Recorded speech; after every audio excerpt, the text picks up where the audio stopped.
Comentarios del ingeniero José Blandón Castillo. Buenos días, Fernando. Buenos días, oye. Buenos días a toda nuestra audiencia. Qué mal sabor de boca deja esa imagen de Mike Pence ayer en Guatemala, pero peor sabor deja la imagen de los tres presidentes y sobre todo está bien de los otros dos, el Morales y el otro de Honduras, que son dos esbirros, pero que don Sánchez Serén, Salvador Sánchez Serén, lo hayan hecho esa encerrona y él con su cara de impávido viendo cómo insultaban a su país y denigraban a todos los latinoamericanos. Yo creo que no es justo. Usted lo ha dicho. Oiga, usted que estaba hablando de salud pública, con lo del canal, todo el saneamiento. Usted sabe que el 25 de septiembre será un día histórico para la salud pública y para la lucha contra el tabaco. Ese día, 25 de septiembre de este año, del 2018, entrará en vigencia el protocolo contra el comercio ilícito del tabaco, un esfuerzo conjunto que ha hecho el mundo para contrarrestar el tráfico ilegal del tabaco. Que por cierto, aquí la marca de cigarrillos que más se vende es Gitanes, que nadie lo produce.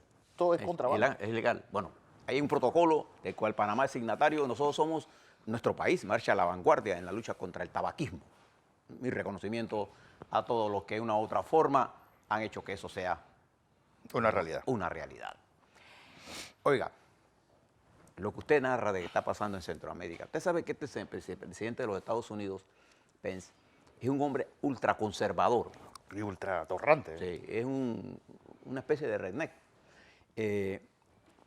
Y él le recomienda, ante este oleaje que se ha creado migratorio, que es producto precisamente de políticas norteamericanas impulsando en nuestra región, ¿no? Porque los Estados Unidos en realidad, más que preocuparle la democracia de nuestros países, le preocupa sus intereses. Sí. Así son todas las potencias.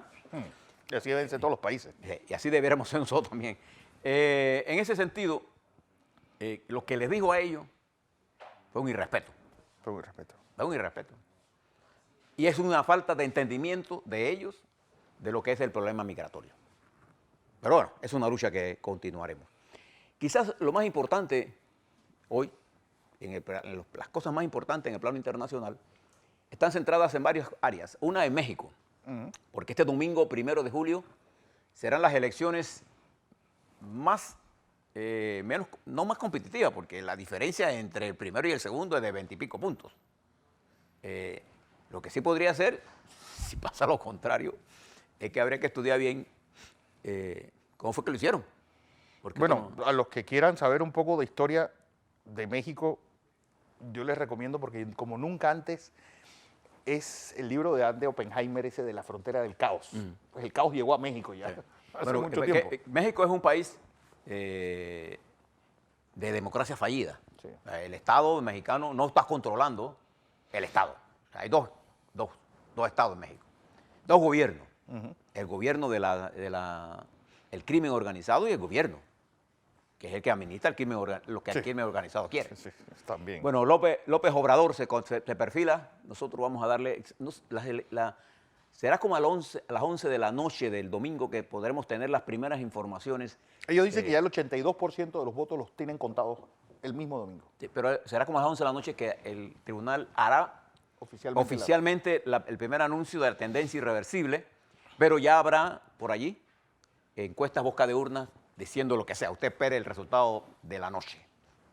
Todos estamos pendientes de eso porque significa, no solamente se va a elegir presidente, se va a elegir toda una gama hay 3.400 puestos de elección popular aproximadamente en México y ha habido 136 muertos en esta campaña entre precandidatos, candidatos, alcaldes.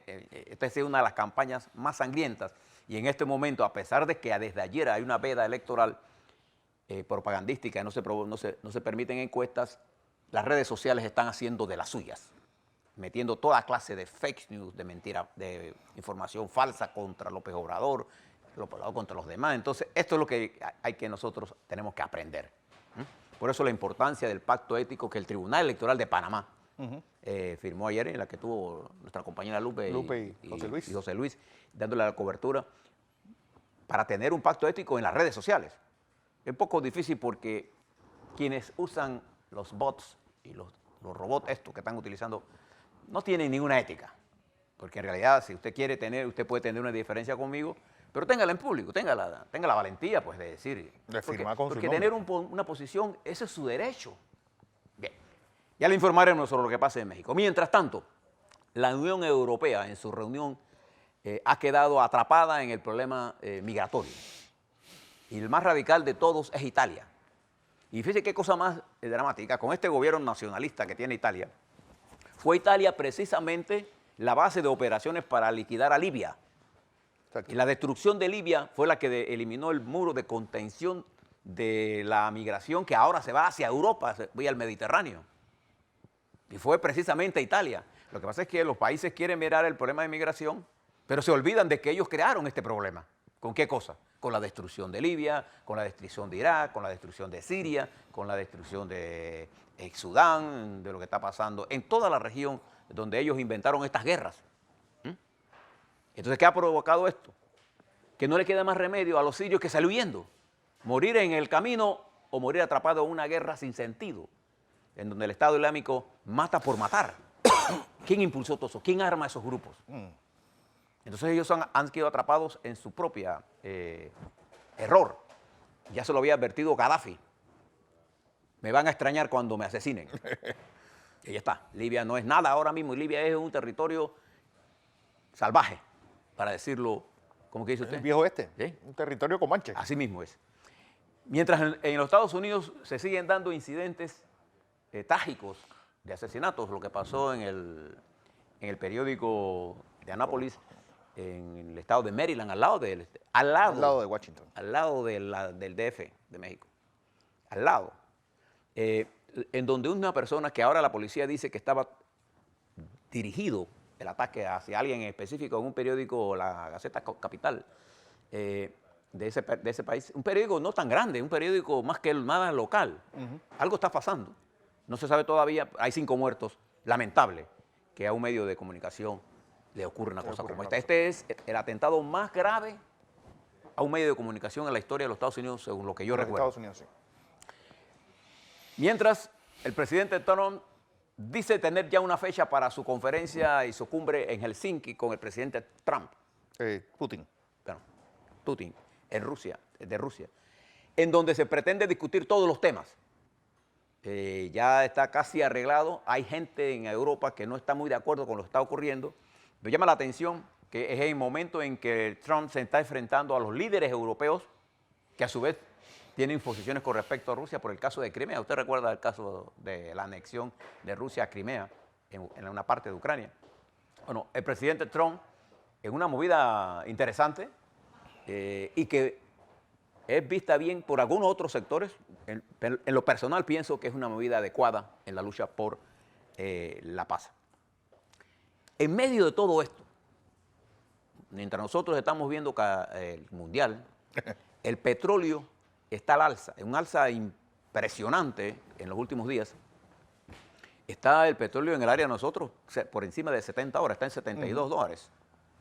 Y el Brent en 76. Esto va a golpear la economía europea. Y en la guerra comercial que el presidente de los Estados Unidos ha arrancado contra China, contra Europa y Europa contra los Estados Unidos, estamos, a pesar de que los Estados Unidos, como le decía ayer, está en una situación económica buena, con un empleo casi estructural. Sí. No hay casi prácticamente desempleo. Pleno empleo. En pleno empleo en los Estados Unidos, porque el pleno empleo no significa 100% de empleo. Es un empleo estructural. La falta de los niveles normales de gente que se mueve de un lado y que se queda sin trabajar porque está buscando otra oportunidades. Pero los Estados Unidos hoy vive una situación inmejorable. ¿Y por qué arranca esta guerra que amenaza con una recesión? Ha impulsado el petróleo, el precio del petróleo, que amenaza la inflación, las tasas de interés están subiendo, y eso va a tener efecto ¿dónde? Aquí, en nosotros. Así está el mundo en este momento en la que nosotros nos preparamos, Fernando, estimados televidentes, para un domingo lleno de expectativas. A nivel global, lo de México, a nivel global, la confrontación de esta guerra económica, las elecciones que vienen para los Estados Unidos, lo que está pasando en Brasil. Fíjese lo que está pasando en Ecuador. Los diputados del partido de Correa, de Rafael Correa, le están pidiendo a Rafael Correa, que vive en Bélgica, que no vaya el lunes. No vuelva. Que no vuelva, porque hay una trampa jurídica puesta por el presidente Lenin, que lo ayudó a salir Correa. Mire cómo son las cosas. ¿No así? Le ha montado toda una estructura de persecución al presidente Correa y le están pidiendo que no venga, porque lo van a poner preso. Los diputados y que la actuación de Lenin Moreno rompió la mayoría parlamentaria que él tenía. Tenía 74 de 130 y ahora hay más de 30 diputados que controla Correa. Esta situación que se está dando en nuestra América, la convulsión que hay en Nicaragua, los problemas que hay en Centroamérica, en ese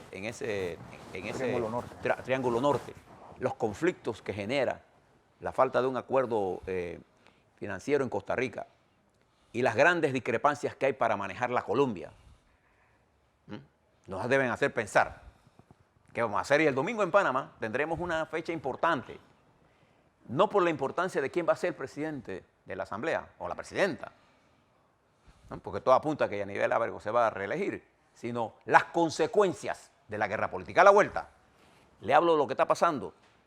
¿Por qué el Contralor Humbert sale ayer? Y no esperó que pasara la elección, o no salió hace 2 meses y no tiene ninguna información nueva. ¿Y por qué hoy sí va a la Corte? Ayer fue a la Corte.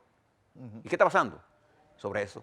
La elección y este sabrupto que ha hecho esa llamada comisión ética de pacto ético de escoger bajo un criterio muy sui generis algo que es una violación a la Constitución de la República de Panamá. A la vuelta, este menú que nosotros le vamos a dar cobertura para usted el domingo. Así es.